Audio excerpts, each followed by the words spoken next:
역사를 좋아하시는 많은 분들은 고대 그리스 역사 연대기를 구성함에 있어 철기시대와 함께 시작된 도시국가 시대를 주도한 대표적인 폴리스로 아테네, 스파르타, 테베를 떠올릴 것입니다. 왜냐하면 고대 그리스를 대표하는 문학작품 대부분이 아티카 지방의 언어인 코인의 그리스어로 기록되었기 때문에 이곳을 대표하는 폴리스인 아테네가 중심이 된 헬레 역사관이 생겨났으며, 헬레니즘 시대의 시작과 함께 많은 그리스인들이 중동으로 이주하자 폴리스 체제가 무너지면서 이들이 사용하던 방언이 함께 소멸되었기 때문입니다. 그렇다면 고대 그리스 특유의 정치체제인 폴리스도 아테네나 스파르타에서 시작되었을까요? 지중해 해상 네트워크를 건설하면서 경제적 이득을 쓸어 담은 폴리스도 아테네나 스파르타였을까요? 오늘은 고대 그리스 도시국가 시대를 대표하는 폴리스가 형성된 원인과 발전 과정을 알아보고 이들이 건설한 지중해 해상 무역로를 누가 지배했는지를 살펴보고자 합니다. 재밌게 보시고 내용이 괜찮으면 좋아요, 구독 부탁드립니다. 지난 영상에서 미케네 문명 세력의 몰락은 그동안 알려진 도리안 침입과는 별로 상관이 없으며 아나톨리아 대기근으로 시작된 바다민족과 같은 대규모 인구 이동과 관련이 있으며, 곧바로 이어지는 그리스 암흑시대 또한 후기 청동기 시대의 붕괴와 함께 진행된 당대 문명 세력의 몰락이라는 일반적인 현상에 불과하다고 말씀드린 바 있습니다. 암흑시대가 시작된 기원전 1100년경부터 기원전 750년경까지 약 350년 동안의 기간은 청동기 시대가 끝나고 철기제론설이 널리 보급되면서 세계 문명사에 중대한 변화가 발생합니다. 대규모 인구 이동은 필연적으로 문명 기술을 전파하게 되는데, 고대 중동과 지중해뿐만 아니라 흑해연안의 초원지대에서도 연쇄적으로 발생합니다. 그 결과 지중해 전역에서 새로운 문명이 싹트게 되는데 그 주역 중 하나가 폴리스입니다. 고대 그리스 사회에 처음 나타난 폴리스는 도시 속에 존재하는 행정과 종교적 중심지역이나 계급화된 시민계층이 만들어간 정치체제를 의미합니다. 아테네를 예로 들자면 신전과 방어시설을 갖춘 높은 언덕에 건설된 아크로폴리스가 행정과 종교적 중심지역인 폴리스입니다. 또한 정치적 회의 장소이자 시장의 기능을 담당하던 아고라를 무대로 활동했던 시민권을 가진 평민도 폴리스이며, 이들이 만든 정치제도 또한 폴리스입니다. 해안가에 위치한 무역도시에서는 부두 저반시설에 건설된 신정과 시장이 곧 폴리스이며, 이곳을 주무대로 지중해를 활보하던 상인 집단이 권력층을 형성하게 되는데 이들도 폴리스입니다. 원래 고대 그리스에는 아스티라는 도시를 의미하는 단어가 있었으나 번역 과정에서 스파르타나 아테네와 같은 도시에게 폴리스라는 명칭을 부여하면서 현대 역사학에서도 그리스식 도시국가를 통칭하는 단어로 폴리스가 사용된 것이죠. 현대적 의미의 정치를 뜻하는 영어 단어인 폴리틱스의 언어적 기원도 폴리스가 하는 일을 뜻하는 폴리티카에서 차용된 것입니다. 즉, 폴리스라는 단어는 아크로폴리스와 아고라라는 특별한 역할이 부여된 구역을 의미하다가 이곳을 중심으로 도시가 발전하면서 권력층으로 성장한 평민과 이들이 만들어낸 권력을 특정하는 용어로 사용된 것입니다. 헬레니즘 시대 이후 알렉산더가 정복한 땅에 건설된 도시 중 폴리스가 붙어있는 명칭은 그리스 출신의 평민들이 이주하여 권력층으로 자리 잡은 것으로 그리스식 폴리스가 그대로 옮겨진 것이 핵심인 것이죠. 또한 고대 로마가 성장하는데 결정적 역할을 한 시민권을 가진 시바타스라는 평민 계급이 공화정 시대를 거치면서 자리 잡게 된 것도 폴리스에 그 기원을 두고 있습니다. 특히 고대 그리스의 역사는 아테네가 중심이 된 아티카 지역의 헬레 중심의 세계관이 완성된 것이며, 과거로부터 헬레가 존재했던 것처럼 보이지만 실제 역사는 완전히 다릅니다.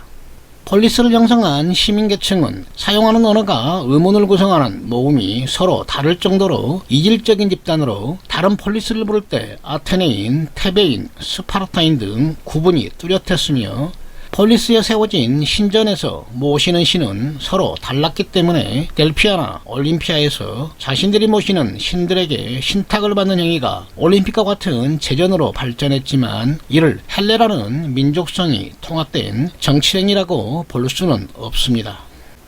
고대 그리스에 나타난 폴리스는 대체로 시민이라는 정치적 실체가 분명히 존재했던 계층에 의해 통치된 사회로 서로가 완전히 독립적인 도시국가 경쟁체제로 운영됩니다. 그러다가 아테네가 페르시아 전쟁을 치르면서 지중해 패권을 주도하자 경제적 이익을 극대화하기 위한 델로스 동맹이 생겨났으며, 아테네가 주도한 경제 공동체에 대항하기 위해 스파르타 중심의 펠로폰네소스 동맹이 생겨난 것이죠. 델로스 동맹이 해체된 후 스파르타가 패권을 잡고 군사동맹을 강화한 후 페르시아를 침략했지만 대패를 당하면서 테베에 주도권을 넘겨주게 되며, 이를 시기한 아테네와 스파르타가 연합하여 테베를 무너뜨리지만 여전히 폴리스는 독립개체였을 뿐입니다. 특히 분열을 계속하던 폴리스는 마케도니아에 의해 강제로 군사동맹인 코린토스 동맹이 성립되면서 그리스 역사를 완전히 바꿔놓게 되는데요. 폴리스의 주력들이 대부분 참여한 알렉산더의 동방원정이 크게 성공을 거두자 정복지에는 새로운 폴리스가 건설되었으며, 시민들이 이주를 시작하자 그리스 본토의 폴리스는 점차 소멸하게 됩니다. 페니키아인들은 기원전 10세기경부터 키프로스, 로도스, 크레테, 밀레토스, 에비아, 코린트를 식민도시로 삼아 에게 전역에 교역소를 두고 해상무역을 주도하였는데, 본진의 도시들이 아시리아의 공격을 받아 쇠퇴하게 됩니다. 이때 가장 먼저 식민지 개척에 나선 사람들이 에게에서 크레타에 이어 두 번째로 큰 섬인 에비아에 살던 사람들로, 페니키아 알파벳을 차용한 그리스 알파벳이 처음 나타난 곳입니다. 기원전 8세기경 에비아인들은 페니키아인들에게 배운 항해술을 바탕으로 에게의 북부 해안가인 칼시디체와 이탈리아 남부 그리고 시칠리아에 식민도시를 건설하면서 확장을 시작하는데, 교역소를 설치한 것도 페니키아 무역로를 그대로 따라한 것입니다. 페니키아가 남기고 간 무역도시 칼키스와 에레트리아를 중심으로 활동한 에비아인들은 노예무역이 중심이 된 해상교역로에 이익을 독점하며 식민지에서 거둬들인 부를 바탕으로 새로운 권력을 만들게 됩니다. 오늘날 해운노조와 같은 이익집단 출신의 바다사람들이 부도와 시장을 장악하고 신정이 일치된 지배층을 형성한 것인데, 이들이 평민을 대표하는 도시민으로 폴리스가 탄생한 배경입니다. 그러나 에비아인들이 패권을 행사하던 그리스 무역로는 칼키스와 에레트리아 간 주도권 싸움이 전쟁으로 번지자 100년 만에 몰락하며 새로운 사람들이 이를 주도하게 되는데, 이들도 페니키아 유산을 이어받은 사람들입니다. 포카이아인들은 기원전 7세기경 에비아인들이 건설한 무역로를 접수하고 티레니아해를 거쳐 이베리아 반도까지 진출하여 이탈리아의 에트루리아와 아프리카의 카르타고와 경쟁을 시작하는데, 프랑스의 해양도시 마르세유의 기원인 마실리아도 이들이 건설한 도시입니다. 또한 포카야인들은 에게를 거쳐 흑해까지 진출하여 무역을 주도하며 성장하자 그리스 본토에 위치한 코린트, 메가라 등 몇몇 도시들이 식민지 경쟁에 참여하면서 폭발적으로 확장하게 됩니다. 펠로폰네소스 만도와 그리스 본토 사이 절묘한 위치에 건설된 코린트는 기원전 6세기경 아드리아해를 장악하고 이탈리아 남부에 진출하여 시칠리아의 시라쿠사를 건설하였는데, 여기에 아티카 지역의 메가라도 참여하면서 포카이아인들과 시칠리아를 둘러싼 무역로 경쟁이 치열하게 전개됩니다. 이탈리아 남부에 건설된 그리스 무역로를 마그나 그레시아라고 불렀는데, 로마와 같은 도시들이 폴리스 문화를 습득한 계기가 되었으며, 특히 이들을 대표하는 도시로 성장한 시라쿠사는 시칠리아 지배권을 두고 카르타고와 오랫동안 경쟁하게 됩니다. 즉 그리스 특유의 정치체제인 폴리스는 일반 평민으로 인식되는 바다사람들이 식민도시를 건설하고 무역로를 장악하면서 얻은 경제적 부를 바탕으로 권력을 잡으면서 형성된 것입니다. 또한 폴리스 역사를 주도한 세력은 우리가 잘 알고 있는 아테네, 스파르타, 테베가 아닌 에비아인, 포카이아인, 코린트인, 메가라인 등 해적이자 상인들이었던 것을 알 수가 있습니다.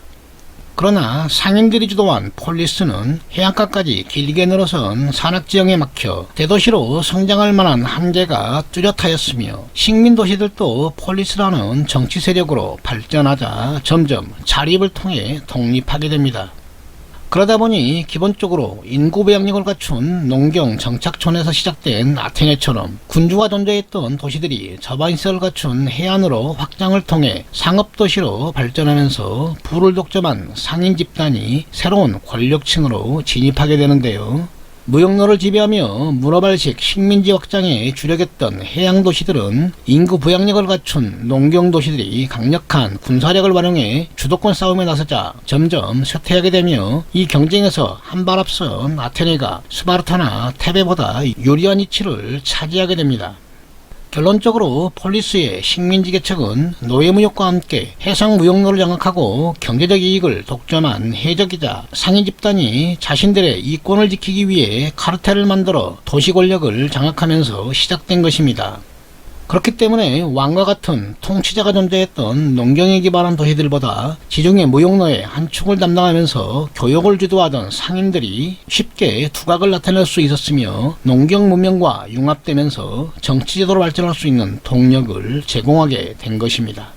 이러한 시대적 변화 속에서 농업과 무역이 가능한 절묘한 이치에 건설된 아테네가 대도시로 발전하면서 폴리스 시대를 주도하게 된 것입니다.